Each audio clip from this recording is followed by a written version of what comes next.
We're now up to finishing our quilt, and the first thing we obviously need to do is add the backing and the batting in the centre to make a sandwich out of it. So I normally cut the backing and the batting at both 27 inches square.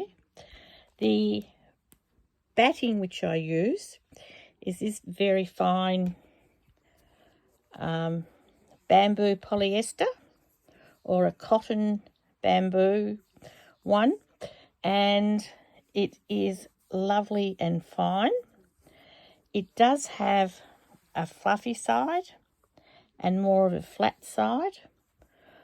When you're putting your quilt together, make sure that the fluffy side faces up towards the fidget quilt top and the flatter side or the flatter pile faces towards the backing. The best thing about this type of batting is that the pieces will actually stick to it, because you don't want to be using too many pins when you're putting your quilt sandwich together, because you then have to make sure they are all removed. It's really easy to leave a pin in something, and we don't want to have that in our quilt. So we've got our quilt sandwich made, and you can see that there's quite a bit of quilting all over this quilt. So I'll just turn this one back over and show you where I go. So the first thing I do is to make sure I've got a walking foot on, and as you're quilting along, make sure that you hold the sides of your quilt out, because of all the different textures in it and the different thicknesses. It's really hard to make sure that it feeds through properly. And I have about a 2.9 stitch length round about that setting on my machine.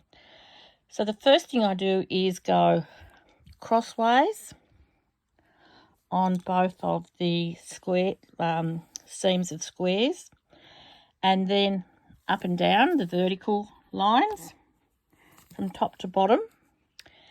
The next thing I do is to start down here at the bottom with the bit of fur in it and go all the way up across the middle square, up to the one with the zip, back up to the bottom of the zip and all the way back down.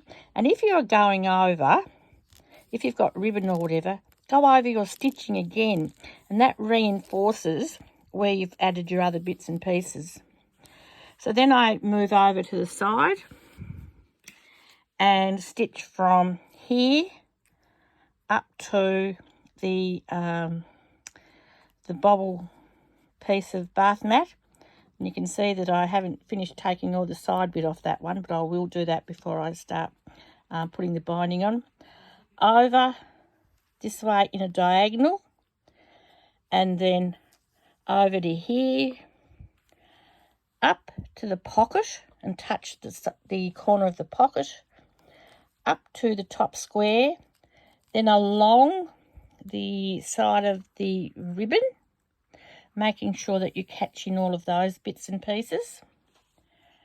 Come back down here, up to the side, the top of the pocket, over, up, just move those out of the way, across to the top here, up to the top, and then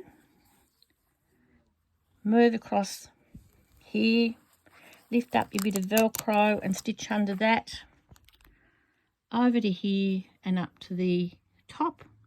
Then you start off again and come down through the crocheted twiddly,